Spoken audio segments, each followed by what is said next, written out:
time. No, not for offering. Time for prayer.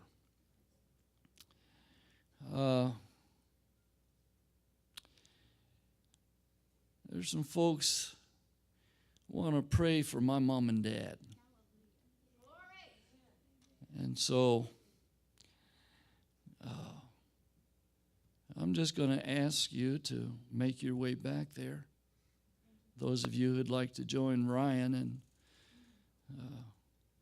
Christina, are you going back with him? If you can get up. Amen. Yeah.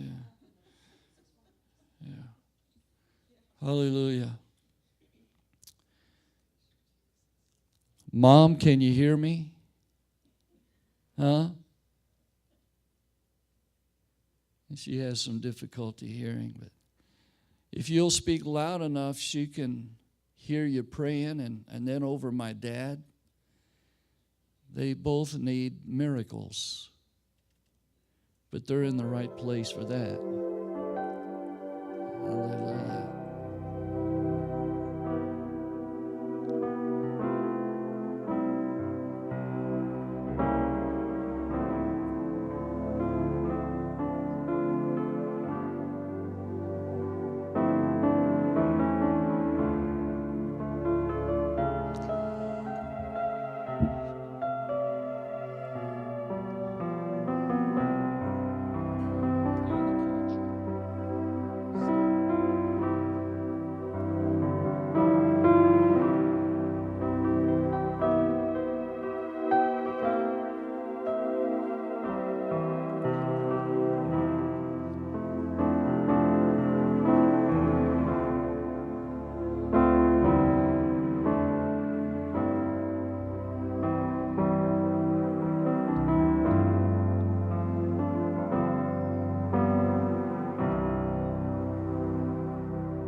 The Spirit of the Lord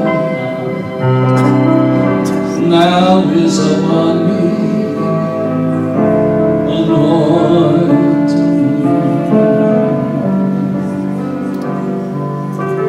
to heal the broken hearts, to open prison doors, set the captives free, to comfort those that mourn, fill their lips with praise, to pour the oil and wine, that they may become trees of righteousness, the planting of the Lord.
Well, praise the Lord. Amen. Are you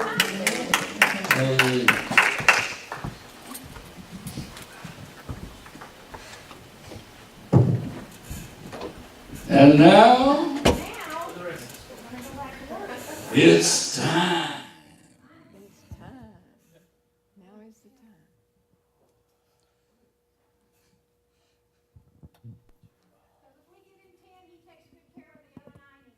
time. Yes.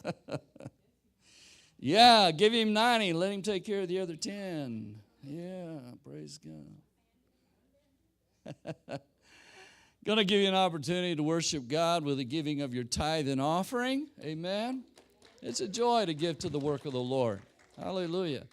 And besides that, if you don't, you're a thief. That's what God says.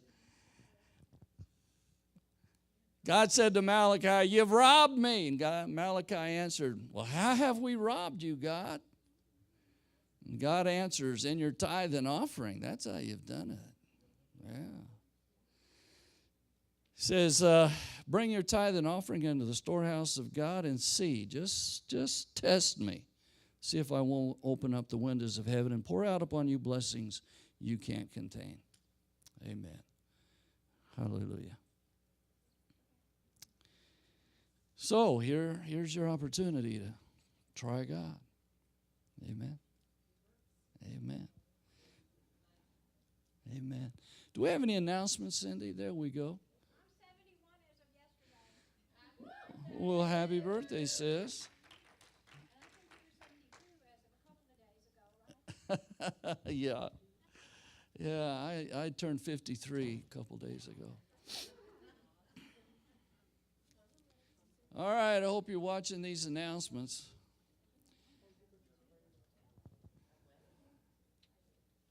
Going back to Abuelos? I thought you were there last time. You're at Olive Garden. Oh, excuse me.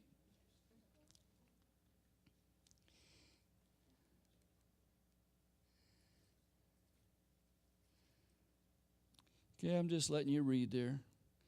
Tonight is session 4 on hosting the presence. Okay, let me ask the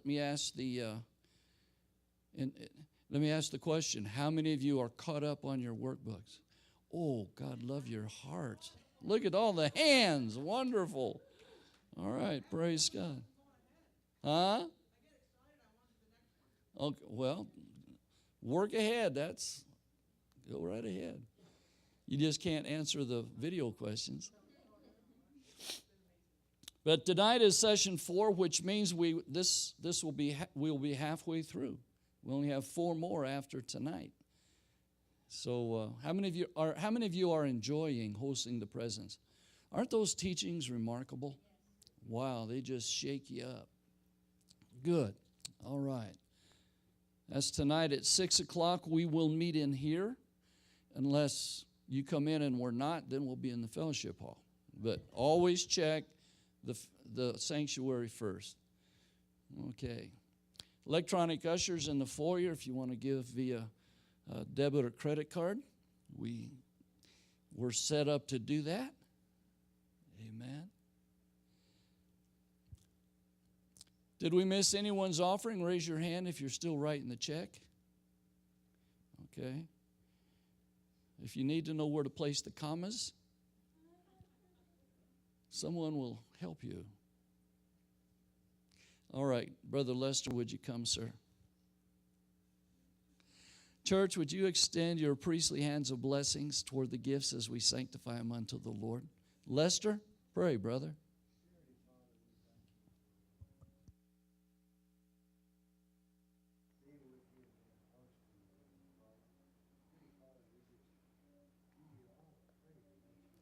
Praise God.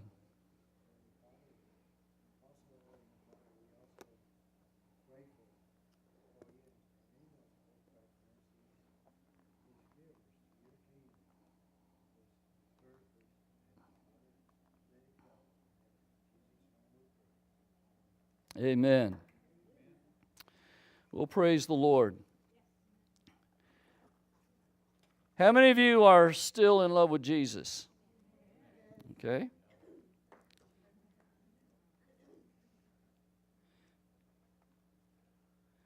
Love is such a funny thing. It's somewhat like a lizard. It wraps itself around your heart and penetrates your gizzard.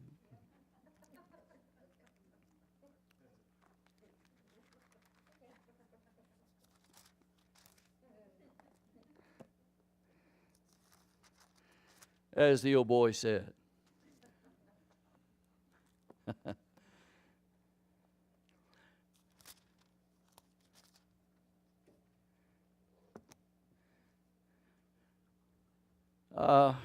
Is anybody warm? Y'all comfortable? Okay. I'm going to turn mine on.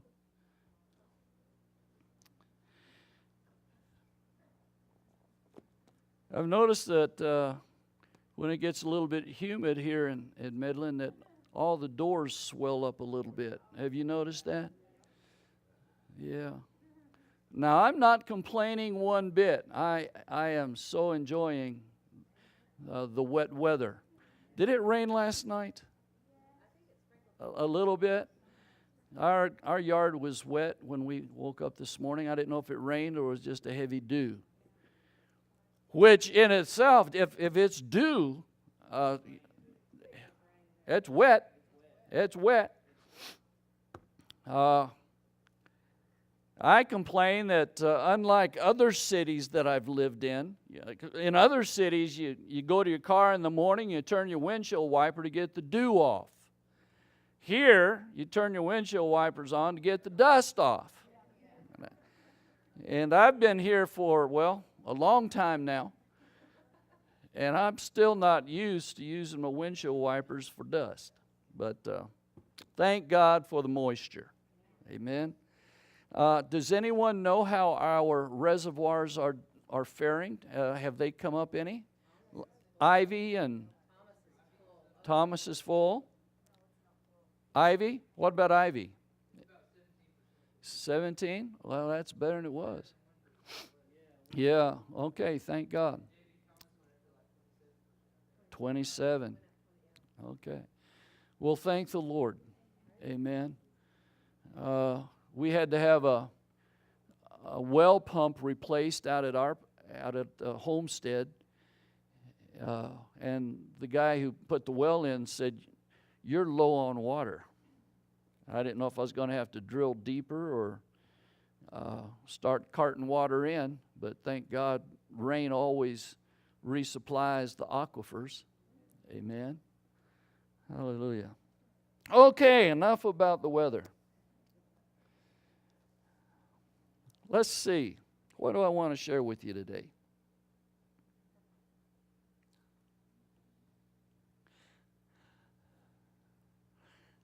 Let's start like this. I'm going to be in the book of Esther in just a moment, in case you're wondering if I came with a message or not. I'll be in the book of Esther, chapter 4. But let's start like this. We are always entreating God for His presence.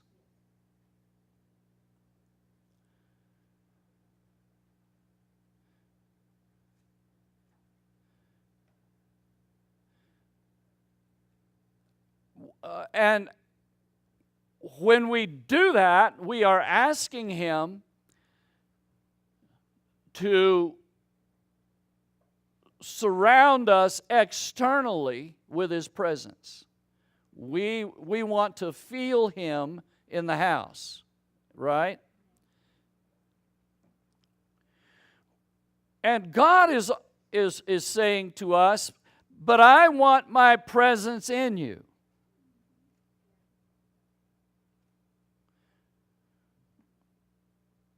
We're always asking Him to come when He is always wanting us just to open the door and let Him in.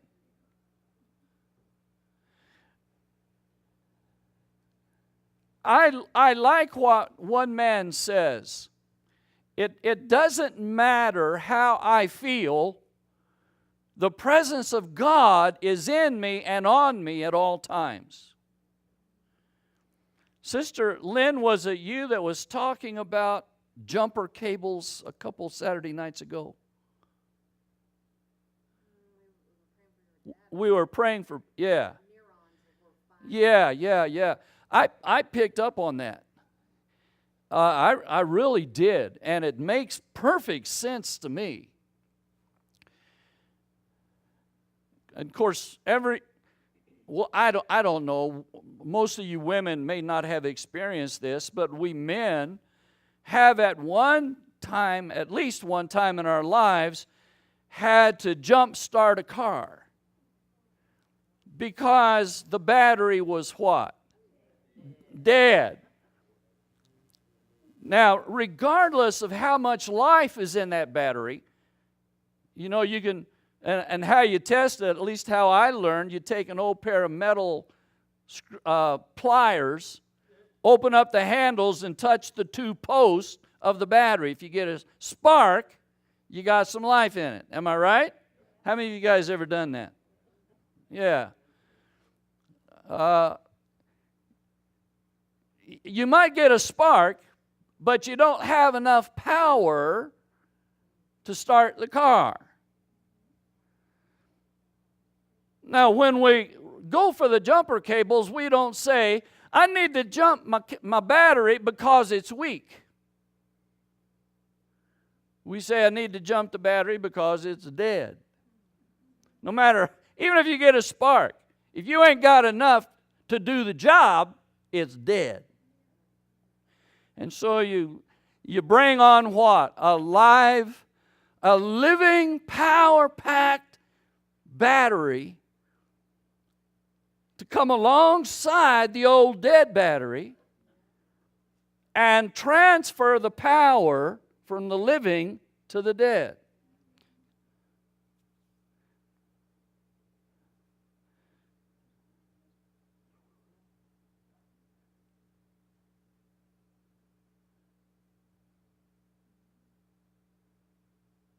Sometimes, from a spiritual standpoint, we don't have enough power in the battery to do the job. We have spiritualize this as much as you can, or as easy. Whatever it is that keeps our battery charged is not working right. Or we have neglected it. And so we've let the battery go dead. Now, it's not completely dead, but you might as well say it's dead because you don't have enough power to do what you need to do. Okay? Thank God you're still saved, but that's about all the power you got. I got just enough spark to keep me saved. That's not enough. God didn't save us just to get us to heaven. God saved us, fill us with His power that we might be a jumper battery for others. And let me get back to this cable business. I went to pray for someone the other day. And thank you for this. I literally, in my mind, saw my arms as jumper cable. I laid one hand here and one hand there, because there is, now if you can't say this, it ain't my fault. Because there is some power left in this old battery. There is some life here, and what that person needed was a jump.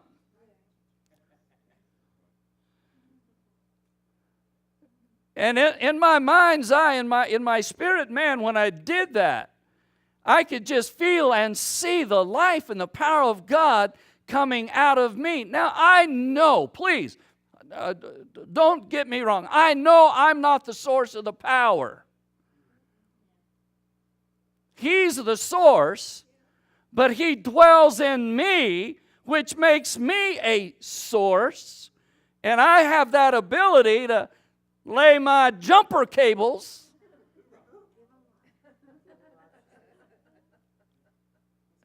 and see life come back. Amen? I hope you get a handle on this so that the next time you pray for somebody,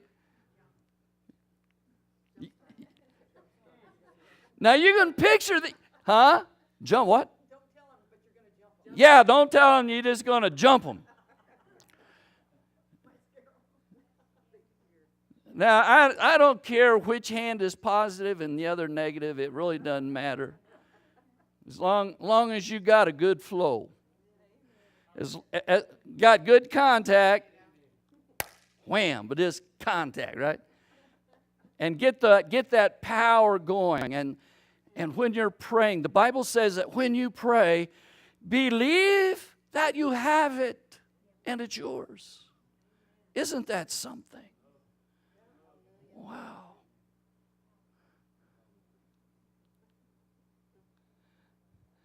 So when you lay hands on people, just believe that when you lay your hands on them, that life in you, that source, that power is going to be transferred into that other individual. Hallelujah. Amen? Okay. Well, so we're talking about the presence of God, external and internal. Now I want to switch gears a little bit. I want to use the same concept, but a different focus. In the book of Esther, everyone understands or remembers the story of Esther and Mordecai, the uncle, and the situation that Israel was in,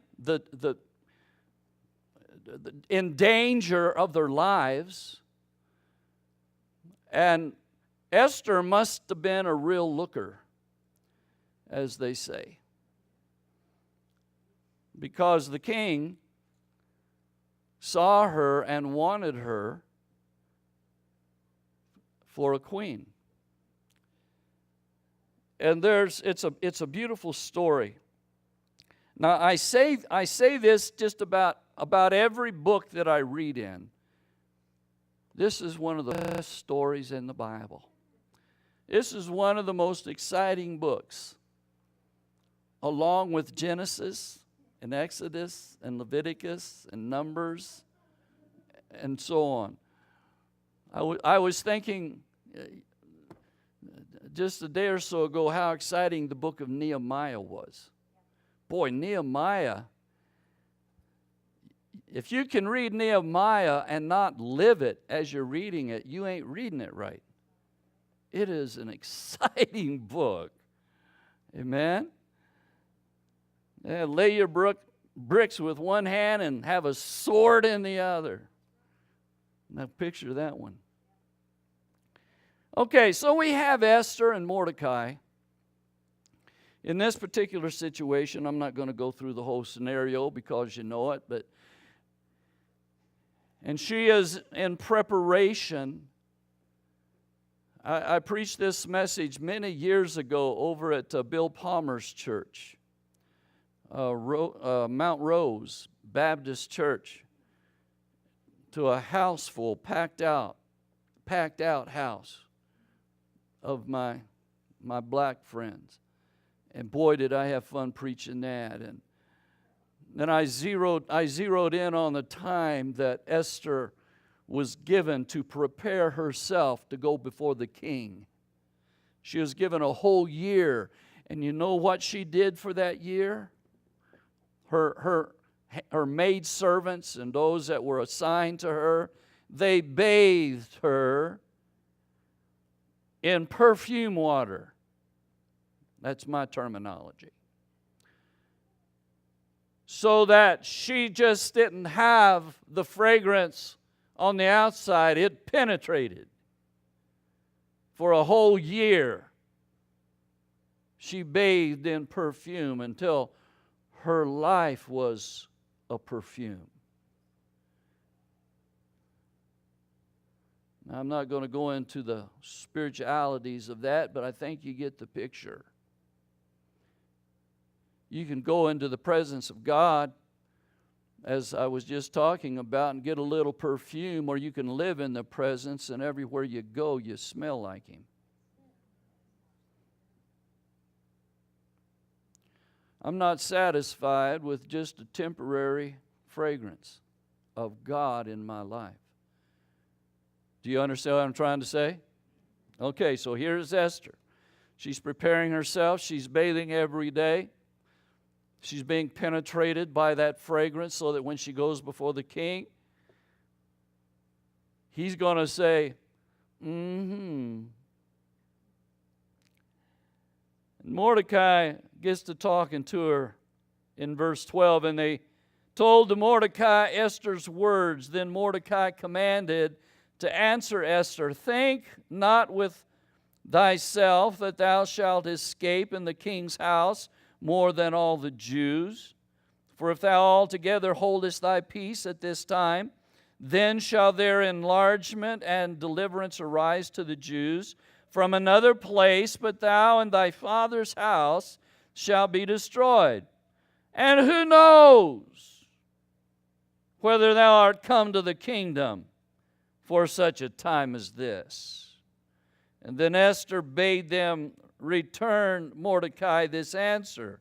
Go, gather together all the Jews that are present in Shushan, and fast ye for me, and neither eat nor drink for 3 days and night or day. I also and my maidens will fast likewise, and so will I go in unto the king, which is not according to the law, and if I perish, I perish. And so Mordecai went his way and did according to all that Esther had commanded him. And we know the end of that story. Here's the deal. Mordecai had this response, at least part of his response was, maybe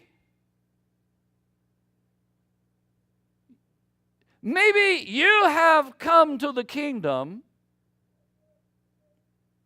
for such a time as this. You could hear the I don't know in his voice. You could hear the it's possible in his voice. In fact, if you listen real carefully, you'll hear the I sure hope so in his voice. That you have come to the kingdom for such a time as this. Why? Because her coming into the kingdom, excuse me, and her being accepted by the king would mean life, not just for Esther and Mordecai, but for all of Israel.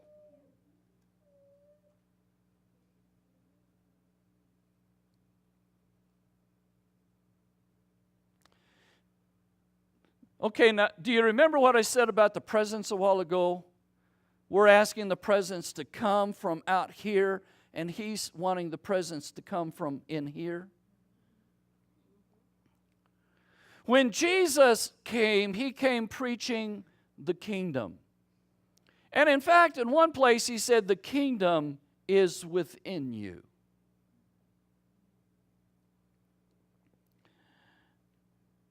And so we pray, thy kingdom come, thy will be done on earth as it is in heaven. We're always wanting the kingdom to come. But if the kingdom is within us, then our prayer should be, God, let the kingdom be released through me. Every one of us should have the power of the kingdom residing in us. Now, the power of the kingdom is the power of his presence. Am I confusing anybody? This is pretty elementary, isn't it? Yeah.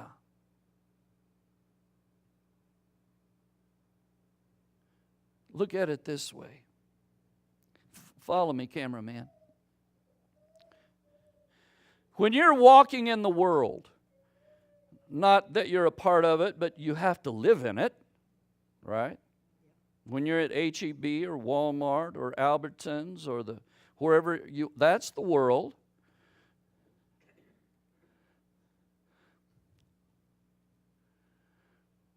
What if somebody in that worldly place, in that mall, or in that service station, or in that Walmart, wherever, what if, think with me, what if there's somebody in that store praying, Lord, let your kingdom come, and then you walk in?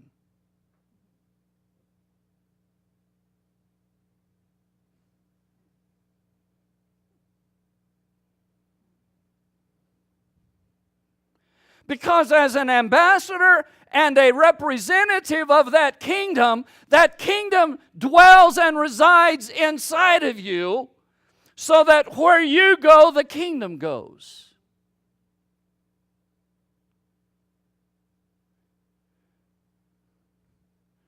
And then you can walk up to that person and say, did you call me?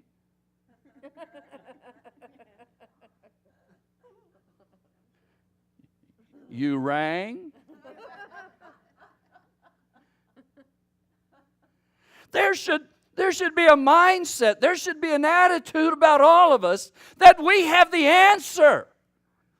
Whatever the question is, because we're in the kingdom, we have the answer.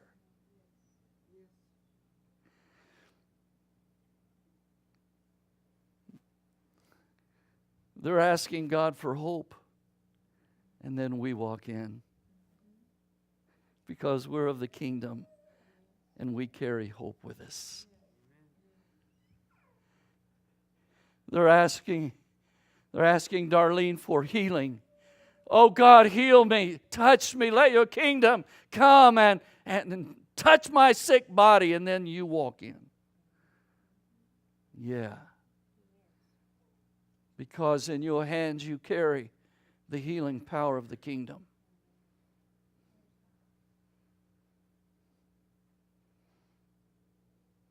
There's not a problem that this world goes through that we don't have the answer to.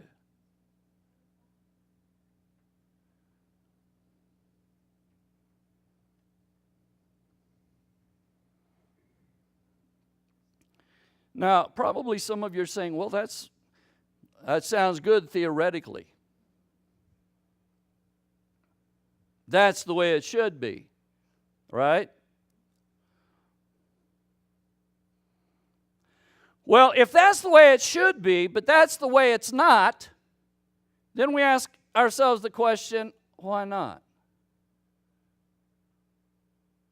How is it that I can walk among the world and not have the answer to the questions or the problems?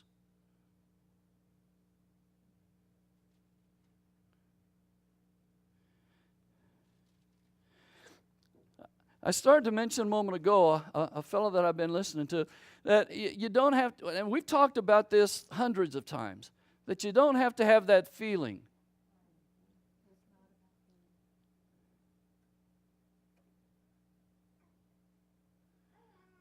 Huh?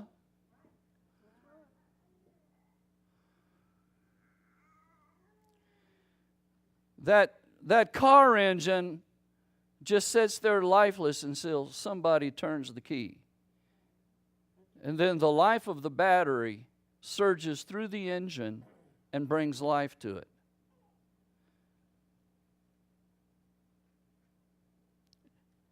It's all beyond me, the technicalities of how that works.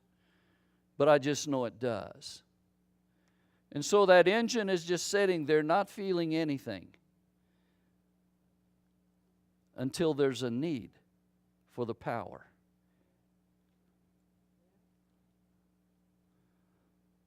You can be walking through life, you can be walking through the world and not have a feeling.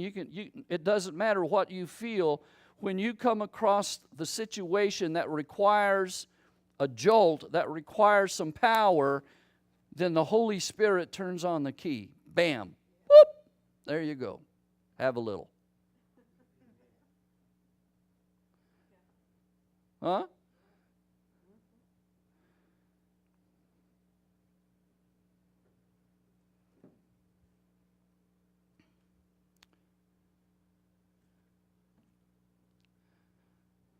And this is a concept that you cannot say, well, the Lord hadn't called me to that. I don't have the gift of jumper cables.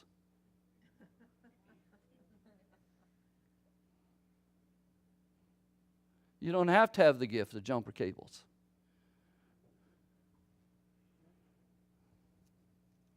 Once that jumper cable's connected, it has no choice. And it goes, man. And the engine roars back to life.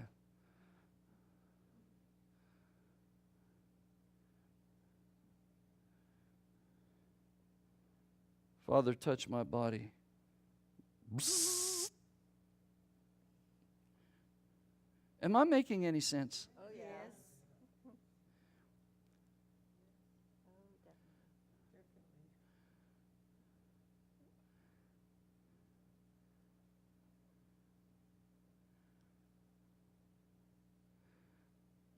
Again, we guys,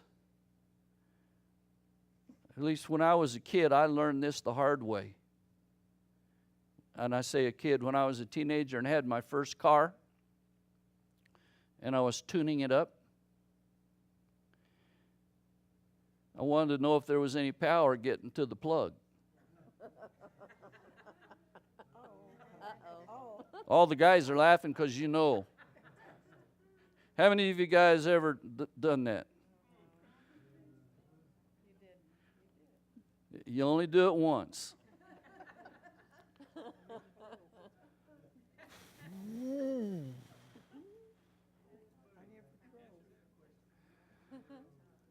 I wonder if there's any power getting to that battery. You know, you take the cable off and you.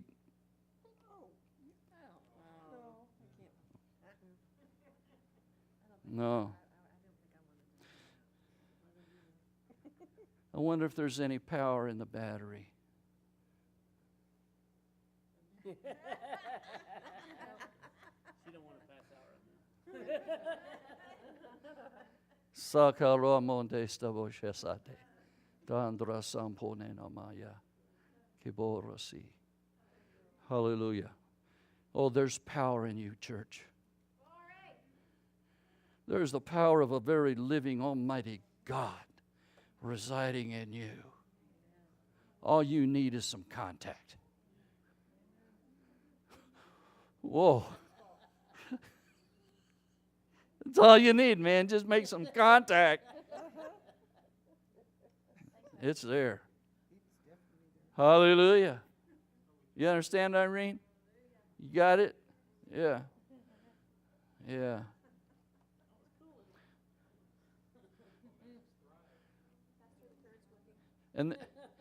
And the battery never runs out of juice. You can't say the battery's too old. Hello. Yeah, I got a 53-year-old battery. You got a 72-year-old battery. My daddy's got a 92-year-old battery. Your dad's got a brand new battery. And there is power in us, church. Hallelujah. There's wonder-working power working in you. Isn't that wonderful? Wow, that's cool. Well, thank you, Jesus. Hallelujah. That the presence of God resides in us and goes out. And the kingdom of God is not just all out here, it's in here. Amen. Yes. I have a praise for you, Pastor. You have a what? I have a praise for you personally. Okay, if you want to share it now? Very second thing. Okay, I need something that works. This is the red one. There you go. Well, Pastor went with me to my father's house. We went on a little, His real dad's house in Ballinger. we went on a little excursion. We was going to go dove hunting. My dad does not, okay, he's very traditional. He does not do church very well. He's old school Methodist. Do not stand, do not talk, do not move your arms, look forward, and do not speak a word. And they are still that way today. Pastor got to lay hands on my dad, and that was a shock to me. I was just, what? After Pastor left, about 3 hours, we were home. I got a phone call. He goes, oh my gosh. He said, if I was in that church and close enough, I would be a worker in that church. He said he had never been touched in his life like that. He saw an actual true man of God before him that day. Because men that go before my dad, my dad has a level in that town. People look at my dad and they look at him as, somebody, which he's nobody. He'll tell you right now he's nobody. He's just a farmer. But he doesn't lie, he doesn't cheat nobody, he treats everybody right, like the old school days. But every man that's ever gone to him, that was a preacher or pastor, has gone to him with fake tendencies, trying to get financing or something like that out of him. He said this is the first man that's ever walked up to him that just treated him like a man and just treated him like he was his own brother and treated him with love and respect. So I'm speaking to you out there on the internet as well. If you've ever looked at this man in a wrong way, today you need to reevaluate. Because I have gone through hell and back, and I can promise you that. And this man has stood up before people and has loved them and been kind and has healed people through Christ, not himself. And what he is doing today is a testament of what is coming. And if you're not prepared for the later day, you're in trouble, brothers and sisters. I love you, Pastor. I'm going to quit, but God bless. Your battery's still working. He was supposed to tell you. Your battery's still working, but he was supposed to tell you. You have to turn it off. I knew when I prayed, his name is Shiner. That's his nickname. I asked him, I said, may I call you Shiner? And he, sure. And I knew he was Methodist.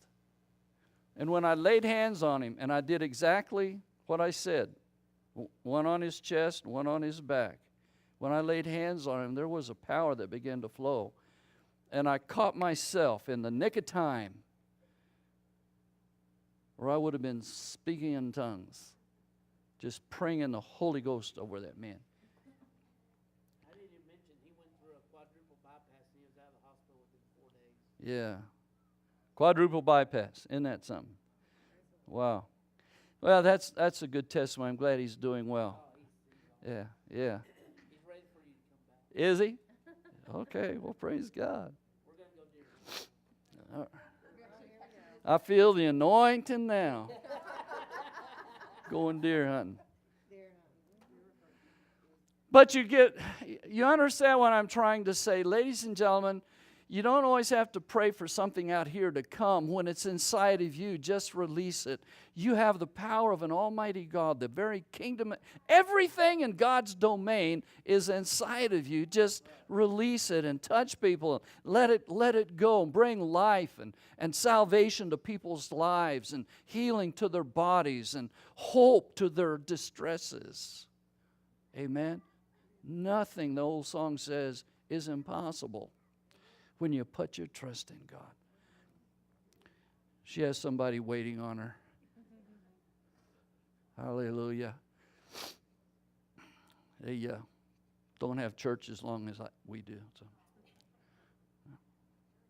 All right, well, I'm through. Stand with me.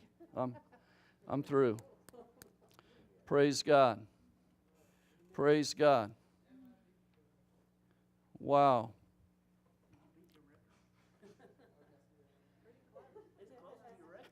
Oh man, I got 8 more minutes. Huh? Yeah. Yeah. Let me say to those who are watching via the net that it's been a real joy coming into your homes today. And I just pray that the Holy Spirit has ministered to you. And everything I said to this congregation, I say to you that within you lies the very power of God. And that you can become a charger to those who are in need. Just find somebody to pray for. Lay your hands on them. Let those jumper cables just reach out and get them. And the Lord bless you. Glad that you're with us. And for y'all, go somewhere for lunch that you don't have to stand in line. Just get in and go home and get some rest. Amen. And we'll see you tonight at 6 o'clock, hosting the presence. The Lord bless you.